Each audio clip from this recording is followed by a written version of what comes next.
Bayonetta 3 is certainly bigger than both of its predecessors, but I'm not sure if that makes it better.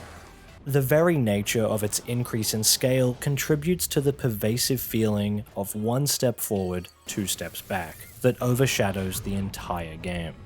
The core combat remains as some of the best in its genre, but with so many small issues, it's hard to quantify if the overall experience truly surpasses the purity, depth, and flexibility of the original, let alone the absolute masterclass that is Devil May Cry 5. Unfortunately, this long-awaited sequel suffers most in its shockingly poor presentation and misguided narrative, already begging to be remastered upon arrival, and apparently requiring the heavy lifting of a yet-to-be-released storybook spin-off game in a totally different genre to assist in explaining its convoluted time travel multiverse chronology. The characterization of Bayonetta herself is ultimately the game's most critical failing. This is not the woman I once worshipped and adored, which is why I completed Bayonetta 3 with tears rolling down my face. Being reminded of the first two games during the prolonged credit sequence and underwhelming celebratory dance number finale made the loss of this beloved character really sink in. I had just finished Bayonetta 3, but without Bayonetta. As long as there's music, I'll keep on dancing. It's somewhat relieving to know that due to its status as a demanding, skill-based action game, with pure platinum ranks to strive for on higher difficulties, that I won't be spending much time at all engaging with the narrative on future playthroughs, even if it had been spectacular.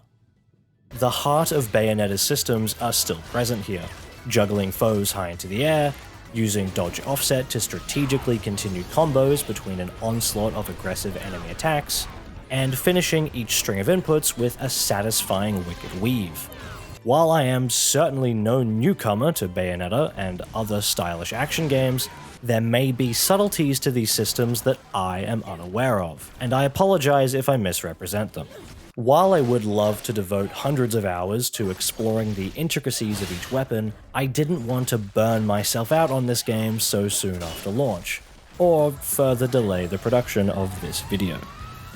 Weapons are no longer bound separately to hands and feet, effectively halving the amount of accessible tools that were available previously. While I don't mind this restriction in of itself, I can't help but pray for some kind of freestyle mode that would let me cycle through the entire arsenal in real time, because pausing to open the menu is a complete pace breaker and discourages me from experimenting on the fly with weapons I may not have equipped otherwise. Thankfully, these may be the most creative and inspired weapons I've ever seen.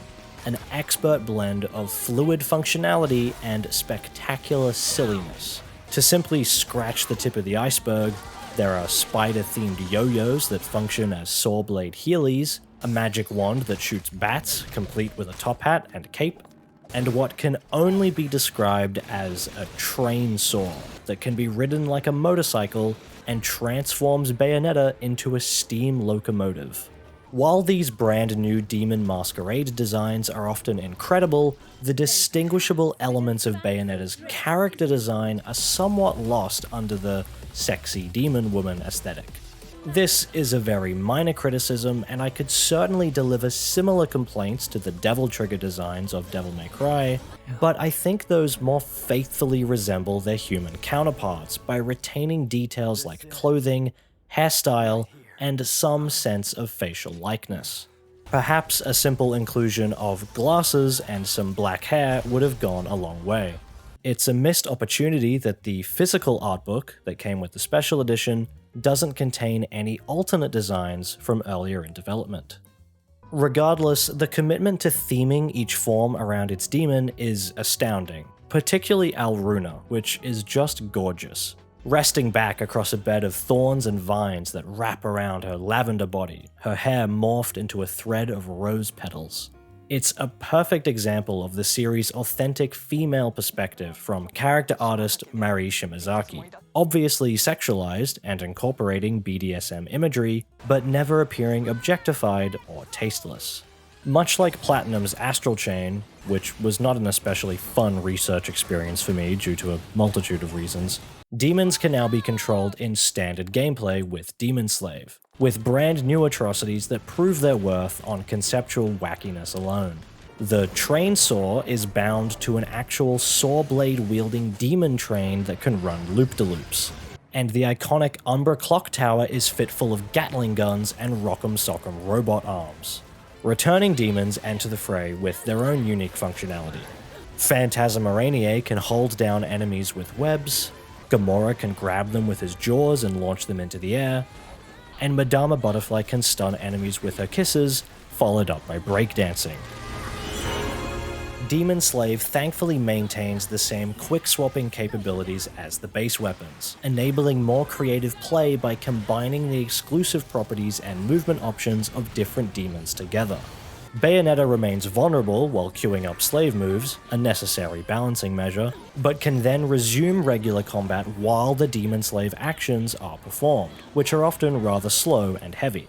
This allows her to continue regular combos in the meantime, or regain control of Demon Slave at any time to input additional moves, smoothly integrating both pillars of combat into one. Maybe a little too smoothly, as many battles feature enormous enemies to compensate, crowding the screen so much that it's far too easy to lose track of the action. Some specific enemies outright require Demon Slave, like the towering Castellanus, which forces players to wait behind a shield and send in their demon before they can do much else. These issues are especially apparent for newcomer Viola, whose only Demon Slave, Cheshire, cannot be controlled directly, instead behaving autonomously. Such gigantic enemies are more difficult to judge as their full bodies are rarely present on screen, and the model can be placed so close to the camera that it dithers away, in an attempt to provide a better view of the player character at the cost of less identifiable enemy attacks. Cheshire only accentuates the visual chaos, as Viola retains her full movement while summoning, therefore encouraging the player to keep attacking their foe at close range alongside him, increasing the odds that they'll take damage from something they couldn't see coming. Off-screen attacks are common even for the smaller enemies too, which is frankly unacceptable in any action game worth its salt.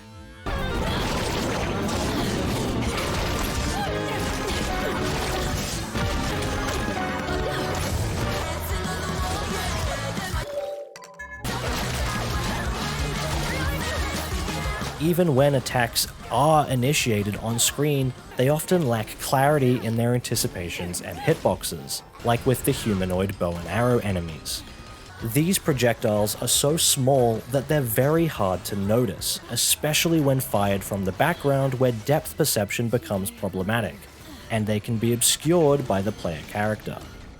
This is a major regression from Bayonetta 1, which had mostly solved this problem, thanks to distinct audio cues for attacks and hitboxes for projectiles that were clearly readable. Even the audio cues of these returning angels from the first game are much less distinct, making them feel very unfair.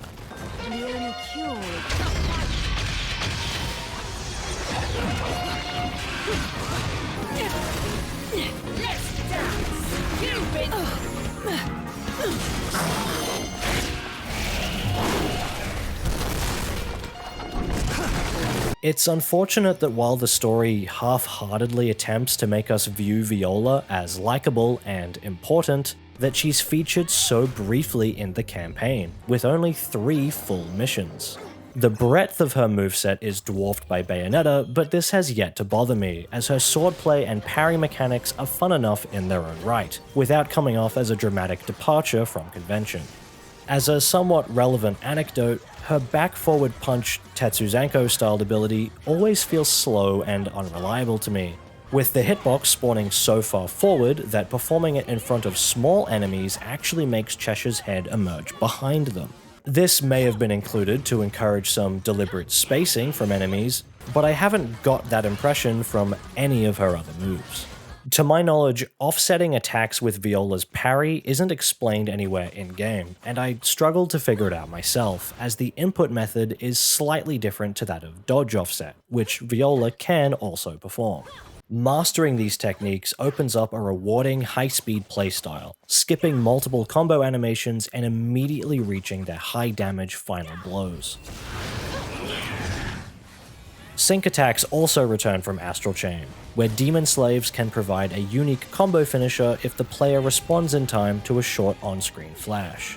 These will override any currently summoned Demon Slave on the battlefield, even if they're in the middle of an attack. An acceptable limitation that's required for facilitating meaningful, challenging gameplay. However, it feels very unnatural that you cannot combo a sync attack, or Wink Slave as it's called here, into a Demon Slave combo. You'll need to wait for the demon to completely despawn from the arena after the wink, and then summon them back again to keep using their regular moveset, harming the pace considerably. This same restriction applies to using Assault Slave, or Perfect Call as it was known in Astral Chain, where instead of dodging an enemy, the player counters by summoning their selected demon. I want to highlight these restrictions because they didn't exist in Astral Chain, as your Legion would remain summoned and controllable after a sync attack or perfect call, which felt flexible and responsive. This isn't to imply that Astral Chain is better than Bayonetta 3, but despite its over-reliance on cooldowns and RPG mechanics, its summoner gameplay is at least more focused and consistent. Case in point, Demon Slave is not always accessible, as such large character models cannot fit inside small interior spaces. It can be difficult to build up muscle memory on a new mechanic when the game can withhold it from you simply based on how large your environment is. This isn't quite the same as Bayonetta 1's willingness to remove witch time on certain attacks or on non-stop infinite climax difficulty, because while it's undeniably useful in the combat system, it's never crucial, whereas Demon Slave sometimes is. Large enemies cannot be juggled without first being stunned by Demon Slave, similar to the Wonderful 101, and will spawn shields impenetrable to regular attacks. Certain key areas contain mandatory Demon Slave puzzles that utterly destroy the momentum of a repeat playthrough. If we removed witch time in any of these scenarios, a skilled player could still perform just as well as normal, but take away Demon Slave and they're at a major disadvantage, or sometimes they can't progress at all.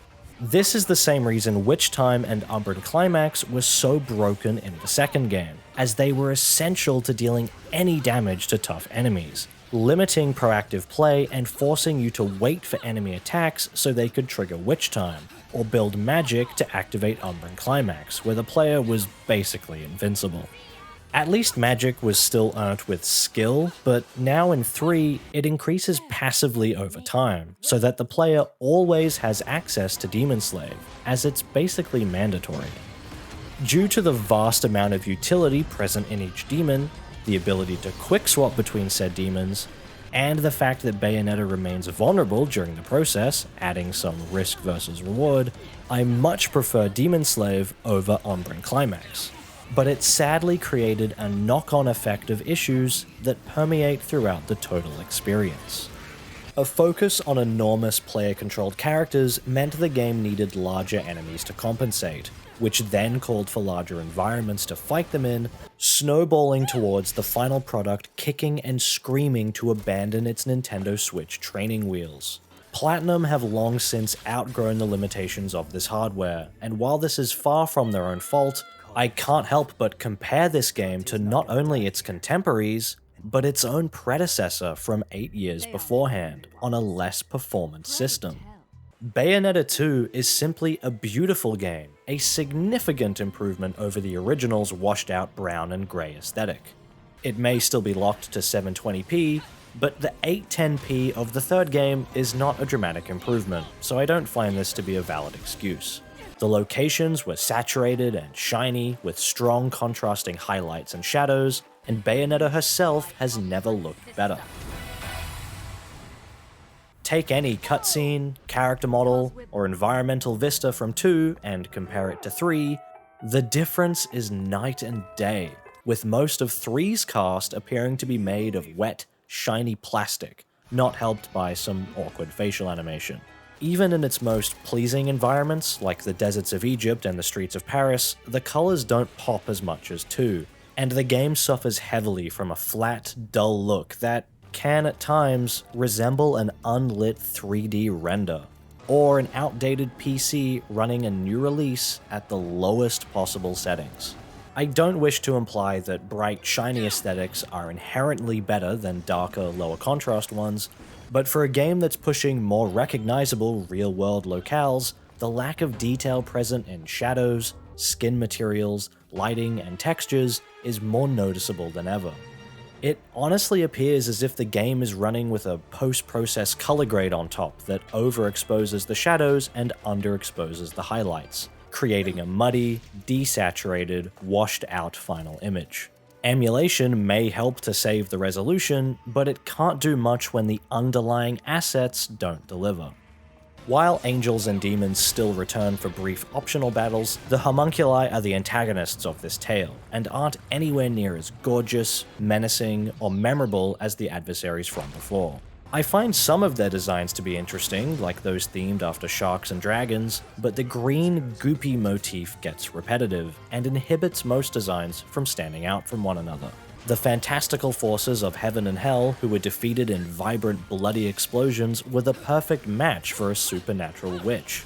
So this science fiction direction is somewhat peculiar. Perhaps this overt aesthetic downgrade would be easier to swallow if the Switch wasn't constantly suffering from major frame drops, especially when engaging with multiple large foes. I can only dream of a future remaster of this title that overhauls the lighting and materials while also delivering a consistent 60 frames per second experience.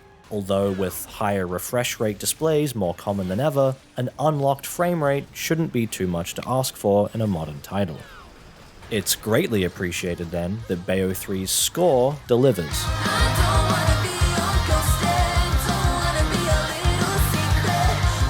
The choices of genre and instrumentation feel just right, with a heavy focus on fast-paced jazz, piano, and brass, accompanied by female vocals and orchestra.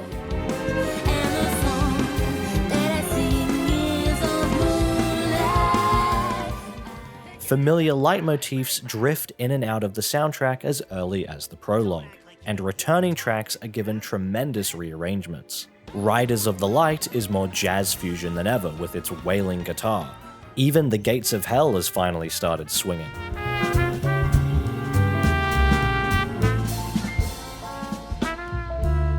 Gunning down enemies and popping wheelies on a motorcycle with Jean sounds appropriately outrageous.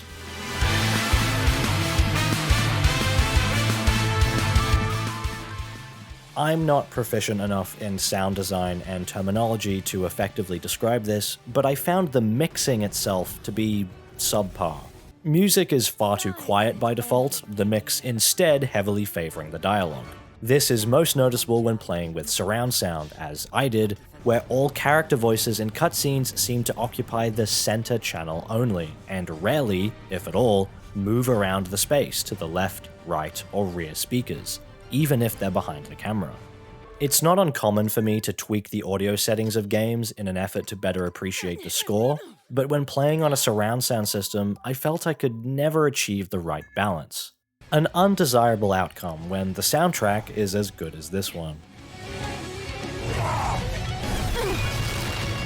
The evident lack of polish in technical areas is disappointing, as it runs in opposition to the breadth of quality of life improvements across the board.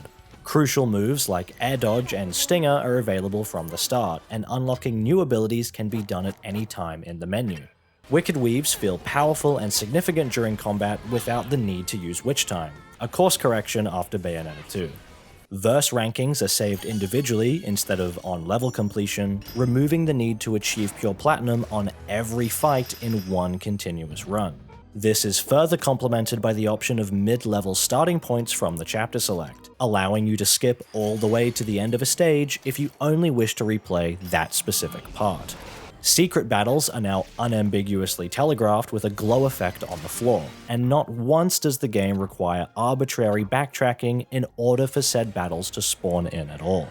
Standard enemies can no longer parry their way out of combos, another return to form after Bayonetta 2. Torture attacks are faster and can be stacked across multiple stunned enemies, no longer taking 10 seconds to finish off a single one. Sadly, with each of these improvements, there are noticeable downsides to contradict them. While being different from the prior games isn't automatically negative, many of these changes detract, at least somewhat, from the enjoyment of play. Basic moves that were previously available from the beginning, such as Bullet Climax and High Time, need to be purchased from the new skill tree.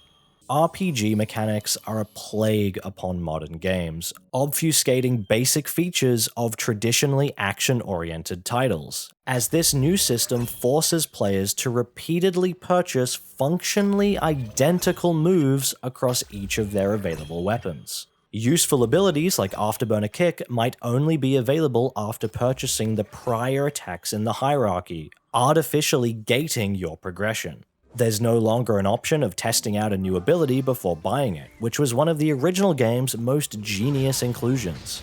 Since Bayonetta and Viola don't share health and magic, there's an additional, unnecessary step of opening the menu and applying the newly acquired Witch Heart or Moon Pearl to the character of choice. This is a single-player action game, not a free-to-play live service with a battle pass where I need to manually claim my rewards. Moves that trigger instant Wicked Weaves are more common and no longer tied to magic, allowing them to be easily spammed. Specific examples like Tatsuzanko are slower to activate, presumably because the game is checking if the attack button is pressed or held, so it can trigger a different ability bound to the same command. This doesn't prevent the player from spamming weave inputs and still achieving a platinum combo ranking with no score decay for recycling the same inputs in a row. Each weapon's equivalent of Umbran Spear, a once effective tool for closing distance in an instant, now begins with a wind-up animation that's just slow enough to be distracting. Lock-on is performed by clicking in the right stick, requiring the player to remove their thumb from the face buttons, but previously lock-on dependent command inputs are still triggered by holding the right shoulder button anyway, which was traditionally used for lock-on. Holding down the button after a weave would continue shooting bullets in Bayo 1 and 2, but this isn't possible with the new Color My World set of guns, as weaves also transform Cereza into her Masquerade form, which removes her guns. While the streamlining of torture attacks may be a net positive, they feel so underwhelming and situational this time, and I often forget they exist at all. The subtle graphic of rotating clock hands during Witch Time has been omitted, which offered a visual indicator for its duration, even if it wasn't always easy to notice amidst the action. Perhaps this is because Witch Time is almost static now, as performing combos no longer accrues additional time, stripping away another element of proactive gameplay.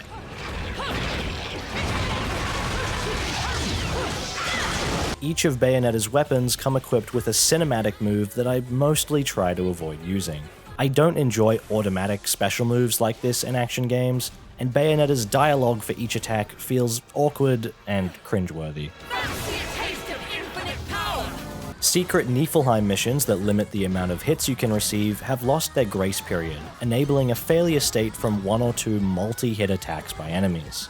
Changing weapons in the first two games would provide completely unique taunts, but now there's only two variations, one for tapping the taunt button, and another for holding. The time requirement for pure platinum rankings is insanely strict, prioritizing damage per second instead of impressive, stylish play.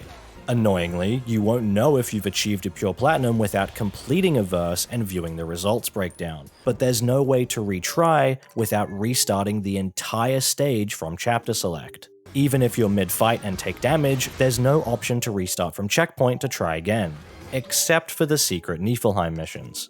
1 and 2 allowed you to quit to the title screen and reload from the last checkpoint, which was reliable in spite of its awkwardness. Performing this in 3 will remove your mid-stage progress. Skipping partway through can only help so much when you still need to work all the way back to the verse that was causing you trouble. Since there's no longer a penalty for using items, I gave up trying to complete Gamora's river sequence without taking damage from the insane amount of bridge supports, and used yellow lollipops to tank the hits instead. The penalty for death has been removed as well, which makes sense considering the final ranking is determined purely by the individual scores of each verse that persist between play sessions. This means the player can actually die on purpose to restart a fight and still achieve their desired rank. While this is better than nothing, it's still a total chore, forcing you to sit around and wait for a chance to try again.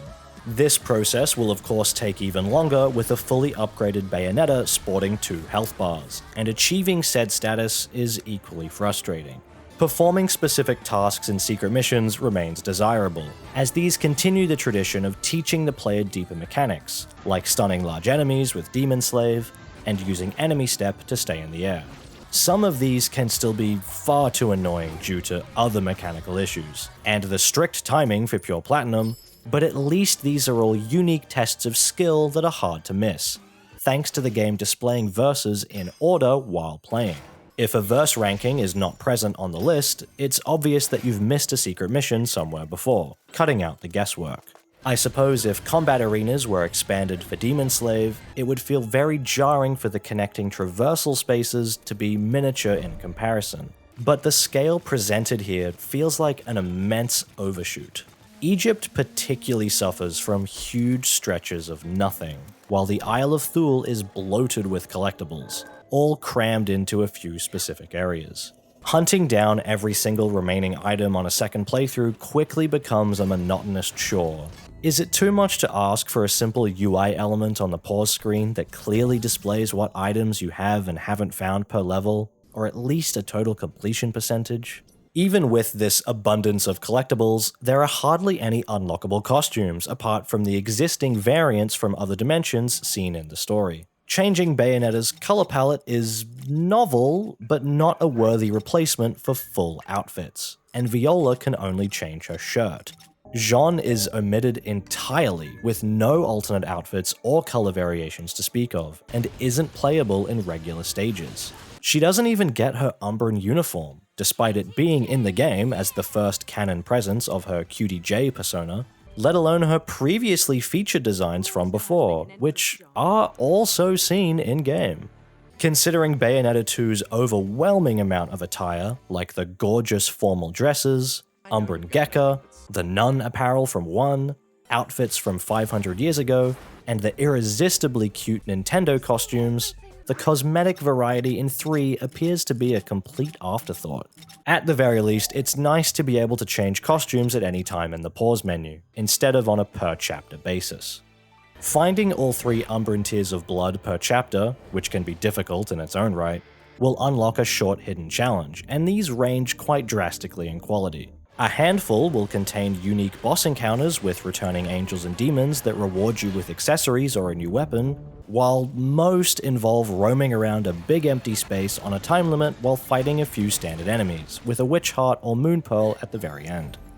Even the super secret unlockable chapter when finding all 4 medallions is just a repeat fight with Golem from Bayonetta 2. It's not special or challenging, I got a platinum rank on my first try, and feels very anticlimactic. Following series tradition, the Rodan fight is a much more worthy secret encounter, although I must admit I resorted to cheese tactics to defeat him in time for this video and obtain his weapon, which now comes with the added bonus of him being able to fight alongside you with Demon Slave. While the colossal bosses of the first 2 games were spectacular, they often forced the player to wait through long sequences before finally being offered the chance to counterattack. Surprisingly, Bayonetta 3 subverts this expectation and, aside from a large dosage of genre-shifting gimmick sections, allows the bosses to feel like true fights in line with the rest of the game's mechanics. If anything, the dynamic is flipped, with larger foes appearing frequently in standard verses, and bosses more commonly taking the form of smaller humanoids. The fight against Egyptian Jean is a welcome dose of nostalgia, another thrilling test of skill that's elevated by its wonderful remix of Red and Black, Jean's boss fight theme from Bayo 1. Similarly, the French Bayonetta fight blends one-on-one combat with larger enemies, accompanied by an incredibly energetic music track. The flying battles of 2 are completely removed, and for the better, as these essentially lock the battlefield to a flat plane without any vertical movement, accompanied by busy backgrounds. Even the gimmick bosses, despite their increased frequency, are mostly tolerable, once again enhanced by their ridiculous presentation. Gunning down the Umbra Clock Tower on the back of a giant demon bat, Madama Butterfly taking a bubble bath in the clouds backed up with one of the best tracks in the game, and singing a rhythm game opera as Baal's extravagant human form were all perfect encapsulations of the charm that I play these games for, even if they aren't involving the regular mechanics. When viewed solely from the perspective of a non-stop infinite climax pure platinum player, these sections are superfluous and can be incredibly frustrating, as they judge the player's skills on space shooting to the same degree as the hand-to-hand combat comprising the rest of the game. As much as this can annoy me, to remove all of these set pieces would partially detract from the intentionally juvenile, video gamey, dumb fun that makes Platinum Games' body of work so appealing. Therefore, it's disappointing that there's some of the only authentically charming moments left in Bayonetta 3. While I would have preferred the narratives of past Bayonetta games to be outstanding, I never viewed this as their focus, because they were a vehicle for me to invest with the character of Bayonetta, enthralling me with moments that made me smile. Although many cutscenes overstay their welcome, they're worthwhile when Bayonetta does something cool or outlandishly funny. She always had something witty, charming, or genuinely heartfelt to say, and her overt, unambiguous sexiness appeared subversive, empowering, and cheekily comedic. Whether or not you find her attractive isn't really the point. It's the fact that she is comfortable with and in control of her own sexuality, weaponizing it against her foes and casually flaunting it in otherwise mundane situations. I've often attributed her over-the-top sex appeal to be a parody and recontextualization of popular anime tropes. Instead of close-ups on her body feeling perverse and uncomfortable, unwillingly turning the audience into peeping toms, they're presented as a performance from Bayonetta herself. She wants to be seen, as if she's in a cabaret or burlesque show. Since this is an interactive medium, the game invites us to play like Bayonetta, to become the sassy, sexy, flamboyant powerhouse of femininity who dominates anyone that stands in her way. Cereza doesn't need to look or act masculine to be taken seriously, she doesn't need to be one of the guys or suppress her girliness to be deemed worthy. She is explicitly, unequivocally female, and while she absolutely is a sex symbol, she has never felt to me like a sex object, and I've never felt uncomfortable or ashamed to be playing as her.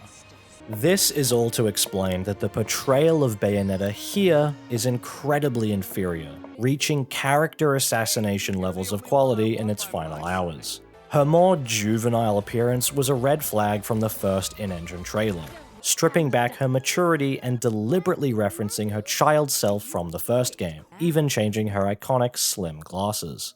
It may be the reason that Bayonetta 3 feels sanitized and, at times, sexless, due to the potential discomfort in seeing such provocative behavior from a character that may not immediately register as a mature adult, appearing more like a high school cheerleader or pop idol, at least in comparison to her previous designs.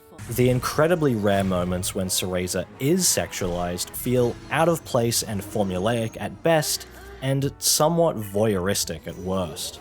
The tone of the gameplay and narrative feel at odds with each other, as Bayonetta's gameplay moveset maintains a silly, campy charm, but I cannot recall a single time that she made me laugh in the cutscenes. This sounds juvenile, but it's shocking how rare it is to see her naked, as it was a major contributor to the way she taunted her enemies. While I'm no choreographer, her new dance moves are incredibly awkward, no longer as extravagant as once before. Her variants from other dimensions offer some variety, particularly the Egyptian and French ones, but they're featured so briefly that they don't leave much of an impression, since our Cereza stands around to watch them die, instead of doing much to help. In contrast, other returning characters still manage to capture their established personality. Madama Butterfly remains gleefully sadistic when defeating enemies with her infectious smile, and the first ever narrative presence of her counterpart Madama Styx sees her unjam giant mechanical gears by pole dancing. Jeanne steals the show compared to Bayonetta in her limited screen time, even if her 2D gameplay sections are more filler than killer. Her cinematics are far more nonsensical and comedic. She has a delightfully camp magical girl transformation into Cutie J, another moment of respectable fan service that still makes me smile, and the way she unnecessarily poses on this motorcycle is absolute perfection. Jeanne has the benefit of retaining her original voice actress, while Bayonetta, much to my disappointment long before the game's release, does not. I cannot stress enough that while I strongly disagree with the implied ideologies presented by her original actress Helena Taylor, the quality of her performance in the first two games was unparalleled. Taylor made Bayonetta feel powerful and strong with high energy summon chants and brief mid-battle callouts, balanced alongside a sophisticated, classy attitude in less intense occasions. There isn't a single other video game character who sounds like Bayonetta, and without any disrespect towards her replacement, I'd be lying if I said her new voice was anything more than a mediocre substitute that fails to suspend the disbelief that I'm playing as the same person. Of course, the game's haphazard ending implies that this isn't the same character at all.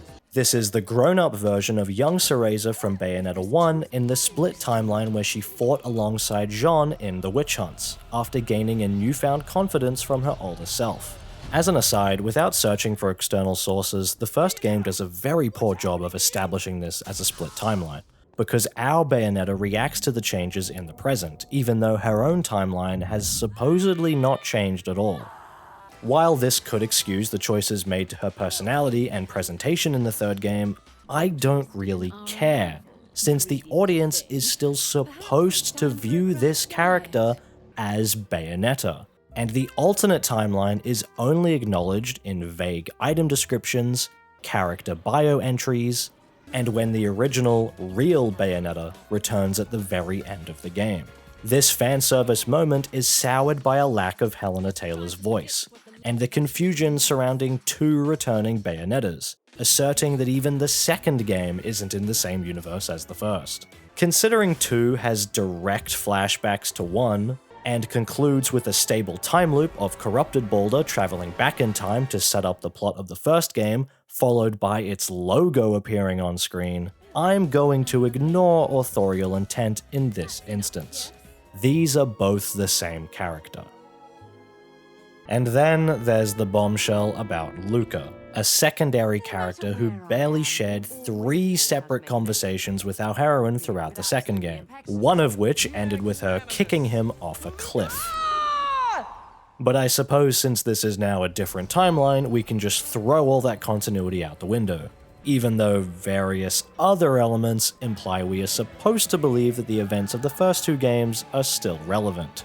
The announcement of Bayonetta Origins has certainly muddied the waters in this regard. It's clearly a game about young Cereza in this altered reality, even though its own trailer also features flashback images from 1 and 2. But I think any story should remain coherent and holistic without the need for supplementary material to fill in the gaps. Luca was a comic relief loser, a stalker who persisted in interfering with Bayonetta's personal life and was always the butt of the joke.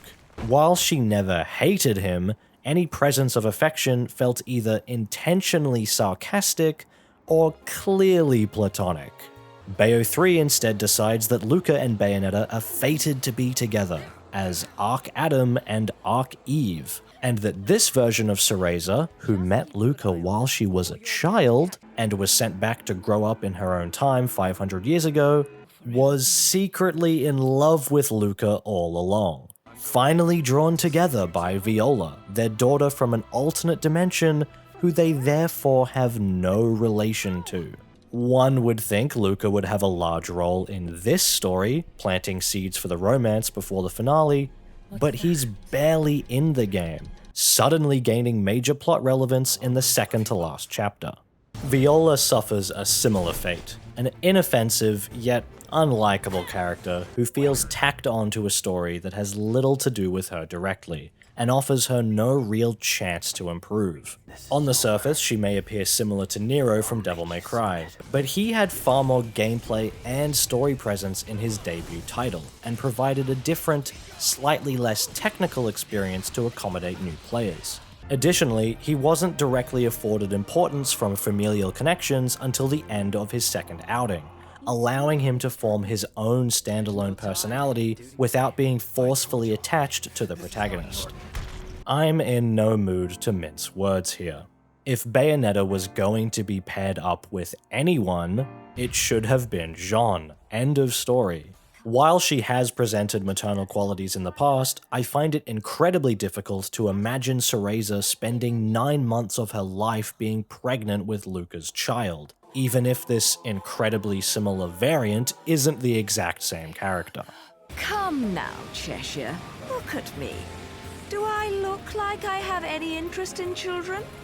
In contrast, Jeanne was her best friend since childhood, has saved her life multiple times, was already implied to be living with her, and was so important to Cereza that rescuing her from hell became the emotional hook of Bayonetta 2's story. This reunion, which administers a much stronger emotional reaction after playing 3, is clearly drawing a parallel to Bayonetta getting Jeanne out of bed in the morning for work, the kind of thing a couple would do quite regularly. Especially when Bayonetta says, You never were much of a morning person, were you?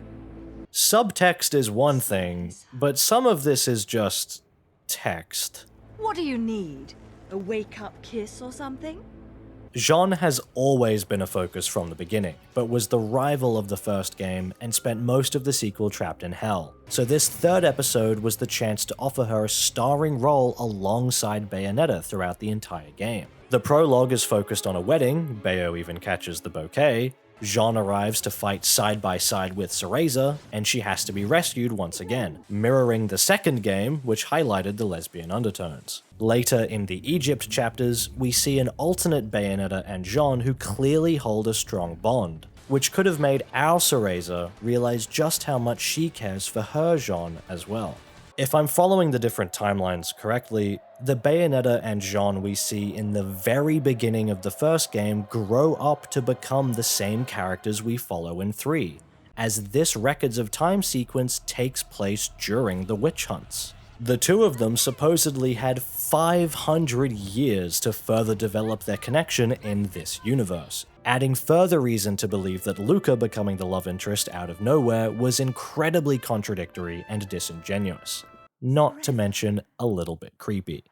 This may have been unintentional, but there's something of an anti-religion, anti-prudishness undercurrent to the first two Bayonetta games. In our own history, women who were seen as a threat were labeled as witches and burnt at the stake by zealots, while women in modern society are still shamed for behaving and appearing however they please. Bayonetta provides a fantasy where two sexy witches work alongside the demonic forces of hell to fight back angels from heaven, using their own highly feminine bodies as weapons. Cereza even has to disown and murder her own father, who resembles an angelic priest. The message of Bayonetta isn't for all women to hail Satan and take their clothes off in public, but to be confident in their own identities. Allowing Bayonetta and Jeanne to enter an on-screen gay relationship would have helped to solidify this statement against restrictive, conservative ideals that seek to remove control of women's bodies. Due to the multiverse premise, it's plausible that these two are happily living out their lives together in the real universe. But the way this ending establishes Viola as the new Bayonetta, this footnote appears pointless. Even though we're shown countless variations of these characters, the fact that this particular one died is seemingly serving as the justification to replace the title heroine. The best case scenario for the fourth installment would involve Viola traveling to another universe to reunite with Bayonetta, preferably the real one from the first two games, but considering we'll likely never hear her original voice again, maybe it's best that her future lives on in our imaginations. somewhere out in the multiverse, there exists a version of Bayonetta 3 that got everything right. A PC port with an unlocked frame rate and resolution, accompanied by visual aesthetics that meet the standards of 2022 and its own precursor. A less frustrating experience for hardcore players with consistently telegraphed enemy attacks, more forgiving pure platinum time limits that encourage stylish play, and a restart verse button. A story that builds upon the foundation of 1 and 2, performed by a Helena Taylor who isn't afraid to say trans rights, and was paid a fair amount for a beloved returning protagonist in a major Nintendo game. A happy ending for Bayonetta and Jean, or at least a more deserved farewell that feels truly earned. A spectacular masterpiece of combat that can stand toe-to-toe with Devil May Cry 5, a sequel from the series that started it all. Bayonetta 3 may share the series' name and satisfying gameplay style, but it fails to carry on the heart and soul of the titular witch, betraying her legacy as an empowering female icon.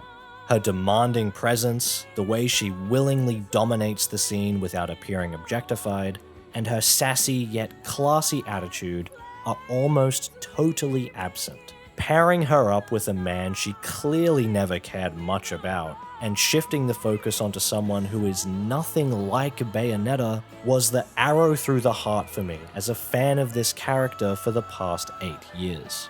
It may seem ridiculous to think that Platinum would seriously consider their hypothetical next sequel to not even feature their beloved protagonist from previous entries, until you realize that's exactly what Bayonetta 3 already is.